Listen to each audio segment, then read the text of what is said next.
हर हर महादेव। आप लोग के बीच में शिव भक्त बुढ़िया माँ की कहानी सुना रहे हैं। मेरा कहानी कैसा लगेगा कमेंट में ज़रूर बताइएगा, और कहाँ से मेरी कथा को सुन रहे हैं ये भी ज़रूर बताइएगा। और कमेंट में हर हर महादेव लिखना मत भूलिएगा, क्योंकि आप लोग को एक कमेंट और एक लाइक से हम लोग को बहुत मोटिवेट मिलता है। क्योंकि आप लोग को एक लाइक से कुछ नहीं जाता है, पर हम लोग को एक लाइक से बहुत मोटिवेट मिलता है और आगे बढ़ने का, और इससे भी अच्छी अच्छी कथा कहने का मन करता है कि चलिए मेरे कथा सुनने के लिए किसी को भी अच्छा लगता है तभी लाइक कोई करता है। तो और हर कथा में एक सीख होती है। तो ऐसे ही आप लोग को प्रेरणादायक सीख वाली कथा आप लोग के बीच में भक्ति भाव वाली कथा लेकर हम आते हैं। मेरी कथा कैसी लगी कमेंट में ज़रूर बताइएगा। एक गांव में बुढ़िया रहती थी। वो भगवान शिव को परम भक्त थी। वो महादेव को बहुत मानती थी। वो बिना पूजे महादेव को नहीं रहती थी। वो बहुत साधारण जीवन व्यतीत करती थी।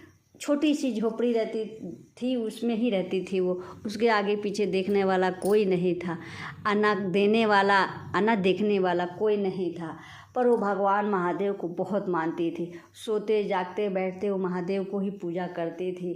क्योंकि बोला जाता है ना कि कोई नहीं हो देखने वाला तो महादेव का हाथ पकड़ लीजिए, वो आपका हाथ कभी नहीं छोड़ेंगे। सभी दुनिया आपका अगर हाथ छोड़ भी देता है तो महादेव कभी आपका हाथ नहीं छोड़ेंगे, अगर मन से उनका हाथ थामे हैं तो। लोगों को कहने में पूजा मत करिए कि हाँ महादेव, लोग बोला है, कोई बोला है तो महादेव का पूजा करिए। पहले अपने मन को मनाइए कि हाँ महादेव का पूजा करना है, तभी मन में जोड़िए। अगर हम बोल दे कि आप महादेव का पूजा करिए तो मेरे कहने से कुछ नहीं होगा, पहले अपने मन को जोड़ना पड़ता है। तो बुढ़िया माँ भी इसी भाव से बहुत पूजा करती थी। घर में ही वो सुबह उठती थी, सुबह उठ कर उसका गोबर से और मिट्टी मिला के घर को लीपती थी। क्योंकि पहले के ज़माने में ऐसा ही होता था कि घर को गोबर से लीपा जाता था सुबह उठ के। अभी मार्बल हो गया, टाइल्स हो गया तो लोग पोछा लगाना हो गया है, पर पहले के लोग वो उसका गंध मतलब जो सुगंध आता था वो अलग ही लगता था। तो वो बुढ़िया माँ रोज ही वही काम करती थी, गोबर से घर लेती। एक छोटा सा शिवलिंग अपने हाथ से वो महादेव का बनाती थी। ना उसके पास महंगा फल था, ना ही महंगा फूल था, और ना ही महंगा मिठाई था। वो साधारण जीवन व्यतीत करती थी। उसके बाद में वो जाती थी जंगल में, 2-4 बेलपत्र तोड़ के ले आके अपने हाथ से एक शिवलिंग छोटा सा बनाती थी। अब महादेव का वही बेलपत्र चढ़ा के रोज़ 1 लोटा जल से अभिषेक करती थी। महादेव भी बहुत खुश होते थे, देखते थे तो ऊपर से कैलाश से बहुत खुश होते थे। पर महादेव ऐसे कैसे खुश हो जाते हैं, वो अगर परम भक्त उनका बनना है तो परीक्षा तो देना ही पड़ेगा।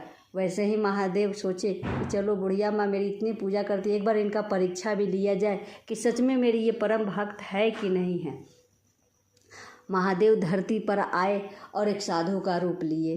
साधु का रूप लेके आप बुढ़िया माँ के दरवाज़ा पर कहे, हे माँ कोई घर में है तो मुझे कुछ दे दो, हम कितने दिन से खाए नहीं हैं।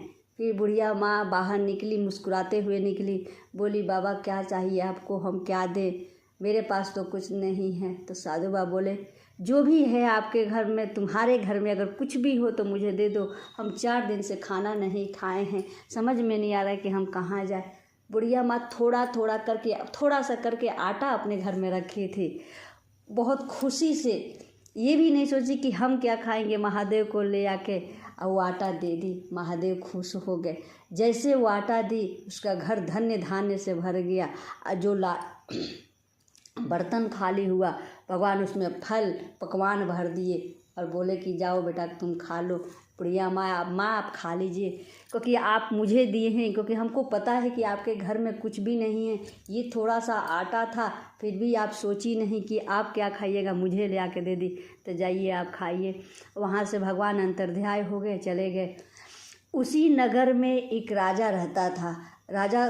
राजा तो राजा ही होता है, उसके पास कोई चीज़ का कमी नहीं है। पर राजा को थोड़ा घमंड था। राजा होने का उसको घमंड था। तो वो राजा सोचा, अपने प्रजा से बात किया कि चलो एक बड़ा सा स्वर्ण मंदिर महादेव का बनाया जाए, एक मंदिर का निर्माण किया जाए कि सभी लोग गांव नगर के लोग पूजा किए। मंदिर बनाना सोचा, ये चीज़ तो बहुत बड़ी बात है, अच्छी भी बात है कि मंदिर बना रहा था प्रजा के लिए, पर उसके मन में घमंड था, स्वर्ण का मंदिर बनाने का घमंड था उसको कि मेरे पास पैसा है तो स्वर्ण का मंदिर बनाएंगे। ठीक है, इसी सभी लोग खुश हुआ, मंदिर का तैयारी भी शुरू हो गया। मंदिर बन जा रहा था, मंदिर गिर जा रहा था, मंदिर बन जा रहा था, मंदिर गिर, ऐसा ही यही सिलसिला 1 महीना चला। सभी कारीगर लोग परेशान हो गए। फिर राजा से कोई एक साधु बोला कि राजा तुम शिव का आराधना करो कि तुम्हारी मंदिर से वो क्यों नहीं खुश है, तुम्हारा मंदिर तैयार होते ही गिर क्यों जा रहा है, तुमसे कहीं गलती हुई है क्या, कोई अटूट हुआ, मतलब अगर कोई गलती हो तो महादेव से तुम क्षमा मांग लो, क्योंकि जब तक तुम क्षमा मांगोगे नहीं मंदिर तैयार नहीं होगा। फिर महादेव बोले कि राजा बोला कि ठीक है। रात में वो अपना जाप करने लगा, महादेव का जाप करने लगा। फिर सोचने लगा कि हे महादेव, कहाँ हमसे गलती हो गई है कि मंदिर मेरा तैयार नहीं, हम अपने लिए तो कर नहीं रहे हैं, प्रजा के लिए ही कर रहे हैं, तो फिर मंदिर क्यों नहीं तैयार हो रहा है। तो राजा के सपने में रात में महादेव आए और बोले कि राजा तुम मंदिर तो तैयार कर रहे हो, बहुत बड़ी मतलब बहुत बड़ी बात है ये, मेरा मंदिर तुम मंदिर तैयार कर रहे हो, पर तुम्हारे मंदिर तैयार करते में भी बहुत घमंड है कि तुम सीधा स्वर्ण का मंदिर, एक पत्थर का भी या मिट्टी का भी तुम मंदिर तैयार करता, प्रेम भावना से करता तो मंदिर तुम्हारा छोटा सा भी तैयार हो जाता। तुम्हारे मन में घमंड है कि हम राजा हैं, हम कुछ भी कर सकते हैं, मेरे पास कुछ भी कमी नहीं है, हम कुछ भी करवा सकते हैं, तो हम सोना का ही मंदिर क्यों ना तैयार कर दें। तुम्हारे मन में घमंड है, ईर्ष्या है, इसलिए वो मंदिर तैयार कभी भी नहीं होगा। तुम पूरा जीवन भी कोशिश करते रहोगे तब भी तैयार नहीं होगा। तो फिर राजा बोला कि तो बाबा हम क्या करें। हाँ, ये चीज़ तो है कि मेरे अंदर घमंड था, क्योंकि हम सोना का, इस नगर में कहीं भी सोना का मंदिर नहीं था, तो सोचे कि हम राजा हैं तो हम एक सोना का मंदिर तैयार कर दें। घमंड मेरे अंदर आ गया था, तो घमंड मतलब वो राजा भगवान के पैर में गिरा कि हाँ राजा महादेव हमको क्षमा कर दीजिए, और मतलब बताइए कोई उपाय बताइए कि हम मंदिर कैसे तैयार कर पाए कि प्रजा मतलब उससे, इस नगर कुछ दूर तक आपका मंदिर नहीं है, तो कैसे मतलब हम करें कि मंदिर तैयार हो जाए। तब महादेव बोले कि तुम्हारे ही गांव में एक बुढ़िया माँ रहती है, छोटी सी झोपड़ी में वो रहती है, वो छोटा सा शिवलिंग बना के मेरा बहुत मन से पूजा करती है, ना उसके पास महंगा फल है, ना फूल है, ना मिठाई है, एक 4-5 बेलपत्र से और 1 लोटा जल से रोज अपने हाथ से शिवलिंग तैयार करती है और अभिषेक करती है। तो तुम जाओ उससे जाओ बुढ़िया माँ के पास और उससे बोलो कि मतलब वो जब तक मिट्टी छुएगी नहीं तब तक तुम्हारा मंदिर, क्योंकि वो प्रेम से छुएगी, भाव से छुएगी, श्रद्धा से छुएगी, तब तुम्हारा मंदिर तैयार होगा। तब राजा सुबह उठे और बुढ़िया के माँ के पास पता लगा के कि कहाँ रहती है बुढ़िया माँ, तो गांव के कोने में एक उसका छोटा सा झोपड़ी था।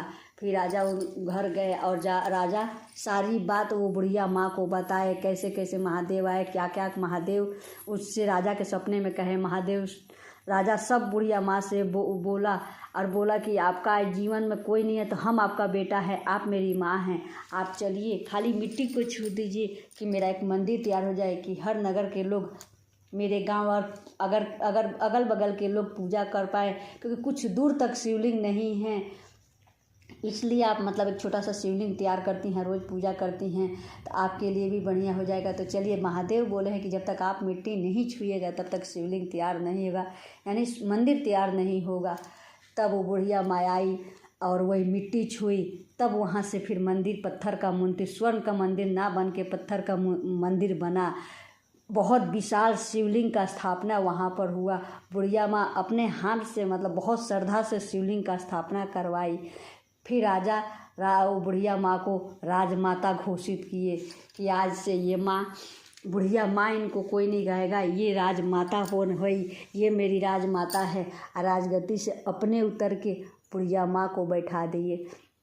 तो ये होती है भगवान शिव की पूजा, ये होती है भगवान महादेव की भक्ति।